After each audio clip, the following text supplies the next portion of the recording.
балалар. Саламатсыздар. Жақсы отырамын. Балалар, бүгін бізде қай сабақ? Жақсы балалар. Біз енді сабағымызды бастамас бұрын алдымен психологиялық ахуалымызды қалыптастырып алайық. Ол үшін біз ою биін жасайтын боламыз.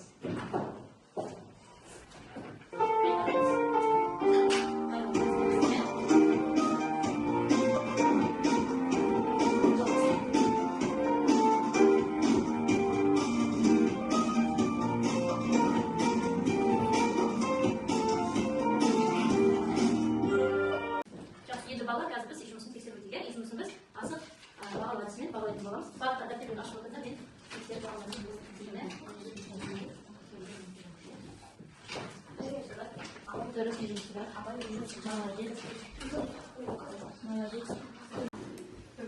жақсы. Кей жұмыс қойғау арқылы біз мына жердегі пазл әдісі бойынша өрнектерді мәнін табамыз. Қайсыны ашқанбыз? Біреуі бас. Бірінші өрнек. 2 көбейту 8 қанша? 16 молодец. Айсана, Айша. 3 көбейту 4 қанша? 3 көбейту 13 па? Жоқ, қателестің. 3 көбейту 4 12. Оңдалармен. Айша шығып кез.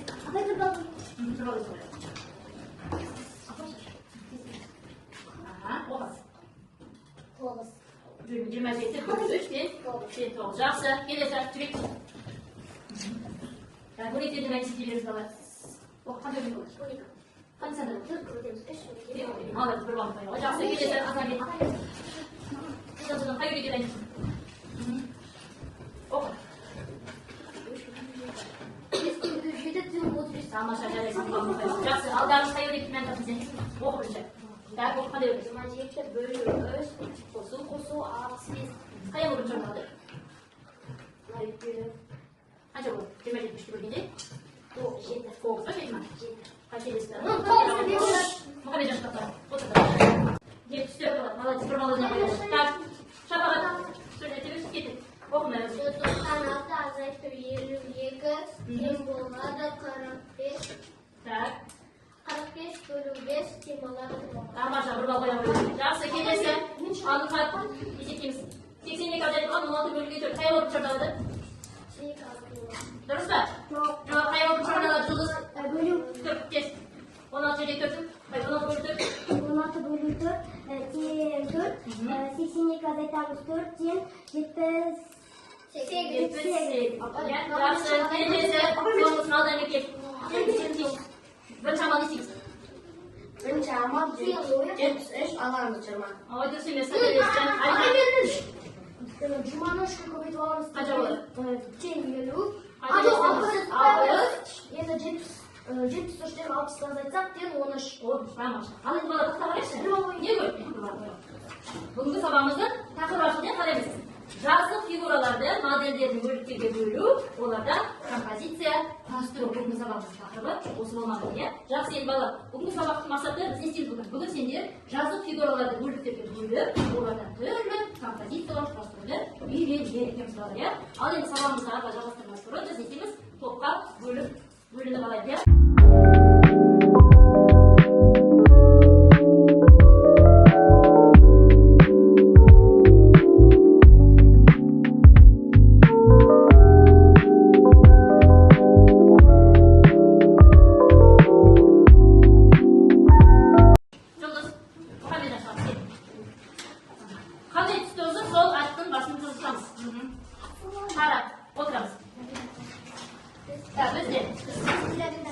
Қара түсті біздер тексеру, иә?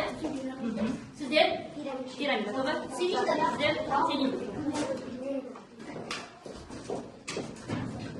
Ал енді бала. Қазір жаңа сабаққа кішкенесіндегі бейне ролик болады. Қалай алуға болады?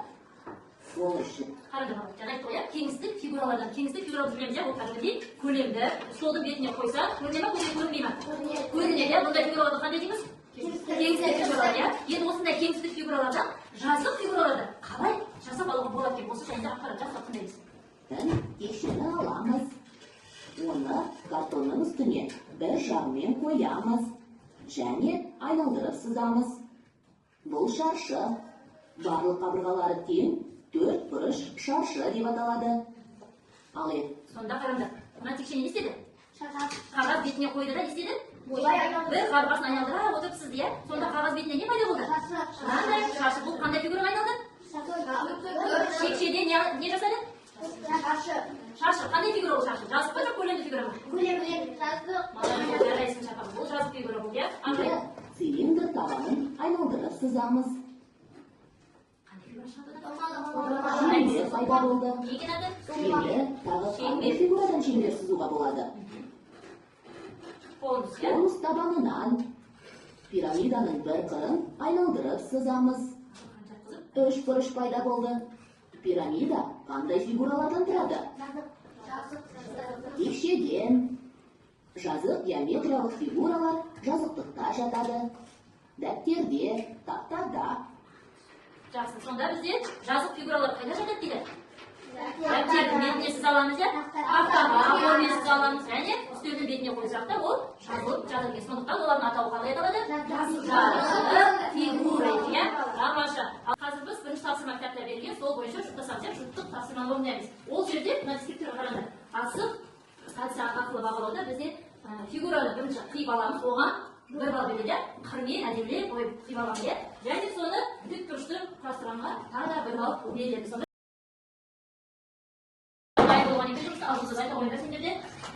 Biz birinchi figuralarni qiyib oldik. Bundan keyin figuraning jerimdedik. Qanday figura chiqdi? To'rtburchak figura chiqdi. Иә, тексеру дейін. Тамаша, жақсы. Ал жақсы бала, енді келесі орындайтын тапсырмамыз номер 2 тапсырмада бұл жерде зерттеу жұмысы беріп тұр иә бізге. Ол жақта не істеу керек? Берілген фигураны зерттейміз, енді қараймыз. Бұл жақсы зерттеу жүргізгендер бұл тапсырмаға біз есепті бір балл беріледі. Яғни бұл жерде не істейміз? Үлкен шаршыдан, берген үлкен шаршыдан не істелген? Қандай бөліктерге бөлінгенін айтуымыз керек иә? Ал жақсы жақсылап қараңдаршы. Әрбір дұрыс тапқанға бір балдан айырылып ала береді. Жақсы, үлкен шаршыны алмен не істеген қараймыз тапқанға. Не істеді? Қанша бөлшекке бөлінген мұнда? Санақшы. Жақсы санаймыз. 6 санаймыз. 1, 2, 3, 4, 5, 6, 7. Үлкен шаршыны неше бөлшекке бөлді сан екен? 7. Ал енді атайық. Бірінші сары түсті қандай фигура? Үлкен шаршы.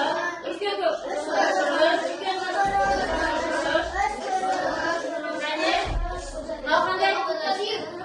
тек төртбұрышқа жатады бұл. Бұрыштан көшіп, оның аты бала параллелограмм. Жаттап алды, бұның аты параллелограмм деп аталады. Жақсы. Бір балдан қоямыз.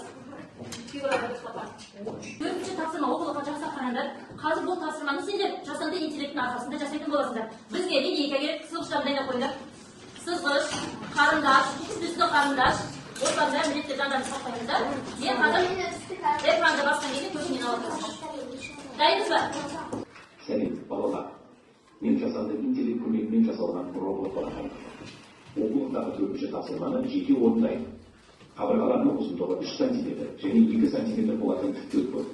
Ал қабырғалар қанша кетеді? Және сызамыз. Қабырғалар 3 және 2 см тік төртбұрыш сызамыз.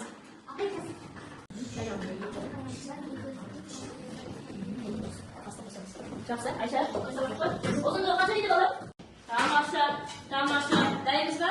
Онда ары қарай жасанды интеллекттің келесі тапсырмасын тыңдайық. Оны бірдей 3 төртбұрышқа бөлу керек. Енді осы сызған фигурамызды 3 бірдей тік төртбұрышқа бөлінеді. Қалай бөлеміз кәне?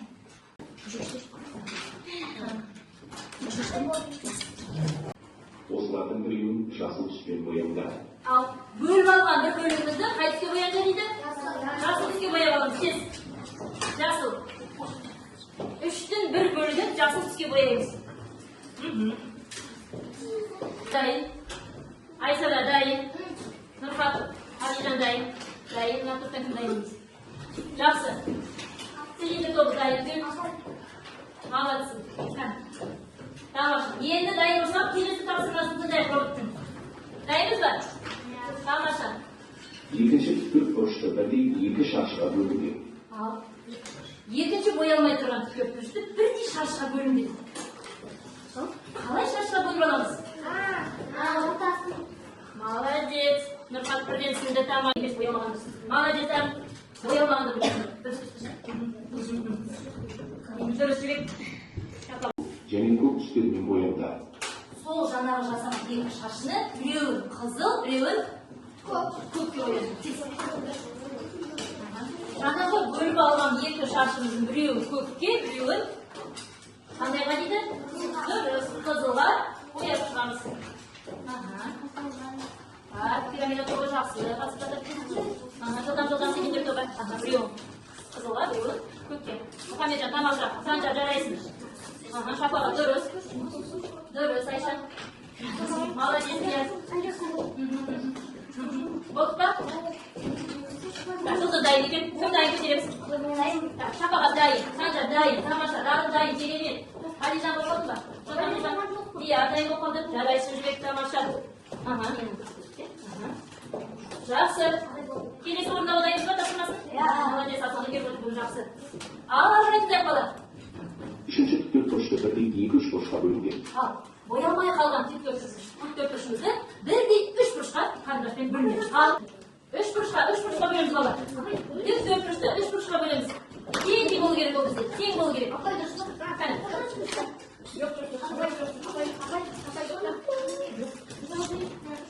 Дұрыс, Санжар, дай, дұрыс.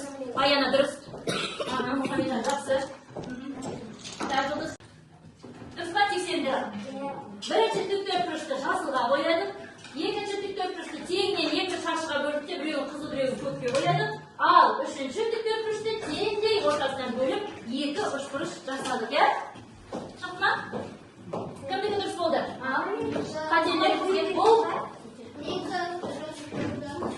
Дұрыстары екі балдан аласыңдар. Дұрыстарын екі бал аламыз. Жұлдыз. Екі бал. Айша. Бір бал болады. Жақсы, оны біреуін қандай түске боядық?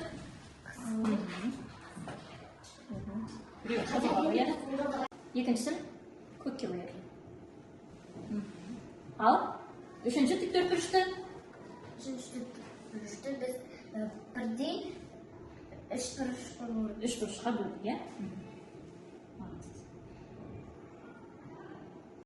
Тамаша. Осындай бізде жасанды интеллекттің тапсырмасын орындау керек болды, иә? Келесі балалар бізде топтық жұмыс. Жасап қараңдар, қазір мен сендерге постер таратамын, сол постерге сендер не істейсіңдер? Бірінші топты өздері жасайды ұшақшын, шаңырақ ойынмен құрастырасыңдар. Екінші топ бізде жасайды күйшікті, фигурасын, және үшінші топ бізде күйсін. Жоқ, жабыстырасыңдар. Ал орындарын ашыңдар. Бірінші фигуралардың орындарын дұрыс табасыңдар, оған бір бал. Және берген бейненің құрастырасыңдар, оған да бір бал. Дәл солай барлық үш топқа да тиісті тапсырма. Екінші топ күйшікті, үшінші топ құсты бейнесін құрастырасыңдар.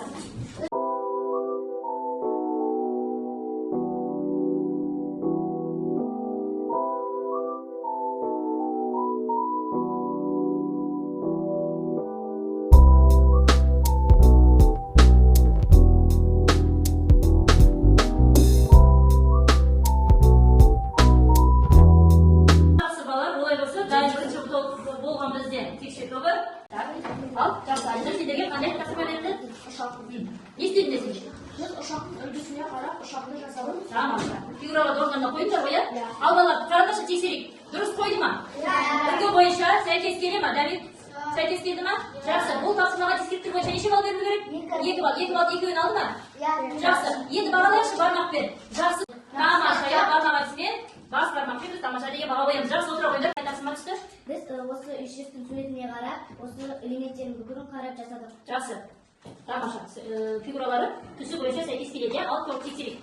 Ал, бала қараңдаршы, дұрыс жасады ма бала? Сәйкес келе ма фигураларға?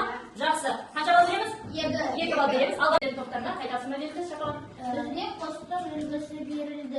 Біз оны қостың үлгісін жасадық. Берілген фигуралар бойынша Қостың үлгісін жасадық. үлгі бойынша қосты суретін жасады, иә? Сендерден бір ғана ерекшелігі, программның түстері үлгідегіше кішкене басқаша болды. Бірақ соған қарамастан бала қараңдаршы, тапсырма орындалды ма? Әрбір элементті дұрыс орындап тұр ма? Жақсы, 2 балл ала ма бұл топ? Алады. Ал енді бағалайық балалар, бармақпен бағалап жіберіңдер, кәдімгі. Отыра беріңдер. Түсінді, Шапағат түсінді, Аяна түсінді, Мұхамеджан да түсінді. Жақсы, сонда бүгінгі сабақта өте жақсы бізде